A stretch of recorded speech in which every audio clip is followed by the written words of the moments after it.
ہم پاکستانی ہیں، پاکستان ہمارا ہے۔ یہ نعرہ تحریک آزادی کشمیر کے عظیم رہنما سید علی شاہ گیلانی کا ہے۔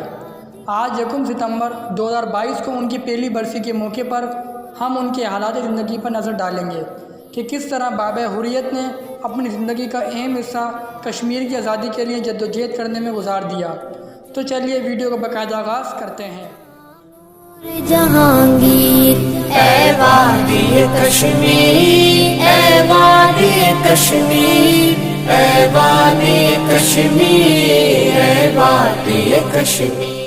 حریت رہنما سید علی شاہ گیلانی 27 ستمبر 1929 کو ضلع بانڈی پورہ میں پیدا ہوئے۔ ابتدائی تعلیم سوپور میں حاصل کی اور اعلیٰ تعلیم جامعہ پنجاب لاہور کے اورینٹل کالج سے حاصل کی۔ انہوں نے سیاسی زندگی کا آغاز 1950 میں کیا۔ سید علی شاہ گیلانی مقبوضہ کشمیر کے سیاسی منظرنامے پر 5 دہائیوں تک چھائے رہے۔ وہ کشمیر کی تحریک آزادی کے وہ واحد لیڈر تھے جو قائم پاکستان سے پہلے پیدا ہوئے اور طویل عرصے تک آل پارٹی حریت کانفرنس کے چیئرمین رہے۔ سید علی شاہ گیلانی کو پہلی بار 1962 میں کشمیر کا مسئلہ اجاگر کرنے پر گرفتار کیا گیا۔ مجاہد آزادی کے ہونے کے ساتھ ساتھ علم و ادب سے بھی بڑا گہرا تعلق تھا۔ وہ شاعر مشرق علامہ اقبال کے مداح تھے۔ انہوں نے کشمیر کی صورتحال پر درجنوں کتابیں لکھیں، جس میں رواداد کفس، نوائے حریت اور بھارت کی استعماری حربیں شامل ہیں۔ بزرگ حریت رہنما معروف عالمی مسلم فورم رابطہ عالم اسلامی کے رکن بھی رہے۔ سید علی گیلانی یہ رکنیت حاصل کرنے والے پہلے کشمیری حریت رہنما تھے۔ اس سے قبل سید ابو اعلیٰ مودودی اور سید ابو الحسن ندوی جیسی شخصیات برصغیر سے رابطہ عالم اسلامی کے رکن رہے ہیں۔ وہ مشہور عالم دین اور جماعت اسلامی کے بانی مولانا مودودی سے بے انتہا متاثر تھے۔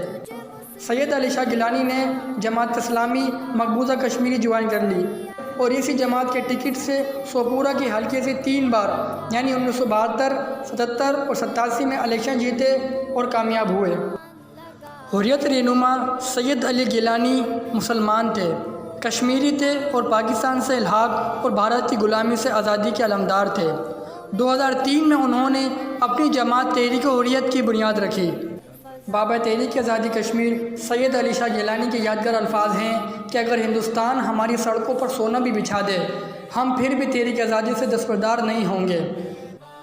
8 لاکھ کے بجائے آپ ساری جو ہندوستان کی فوج ہے وہ ساری فوج آپ کشمیر میں جمع کریں، لیکن آپ جذبہ آزادی کو دبا نہیں سکتے۔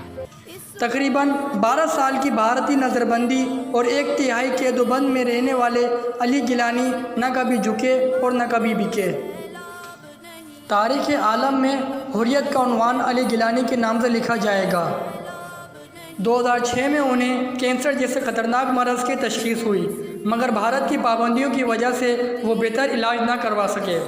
سید علی شاہ گیلانی نے اپنی اولاد کو نصیحت کی کہ جب کشمیر پاکستان کا حصہ بنے تو ہماری قبروں پر آ کر بتانا۔ 14 اگست 2020 کو انہیں مقبوضہ کشمیر کی آزادی کی بے مثال جدوجہد پر پاکستان کا سب سے بڑا سول ایوارڈ نشان پاکستان دیا گیا، اور 1 ستمبر 2021 کو تحریک آزادی کشمیر کے حریت رہنما سید علی شاہ گیلانی سری نگر میں 92 سال کی عمر میں اس دنیا فانی سے کوچ کر گئے۔ مرحوم سید علی شاہ گیلانی جان کی بازی تو ہار گئے، لیکن جاتے جاتے وہ سبق سکھا گئے کہ آنے والی نسلیں تب تک چین سے نہیں بیٹھیں گی جب تک وہ غاصب دشمن کی زنجیروں کو توڑ کر اس کے غرور کو خاک میں نہ ملا دیں۔ ایک سورج تھا کہ تاروں کے گھرانے سے اٹھا، آنکھ حیران ہے کیا شخص زمانے سے اٹھا۔ اے وادی کشمیر، اے وادی کشمیر۔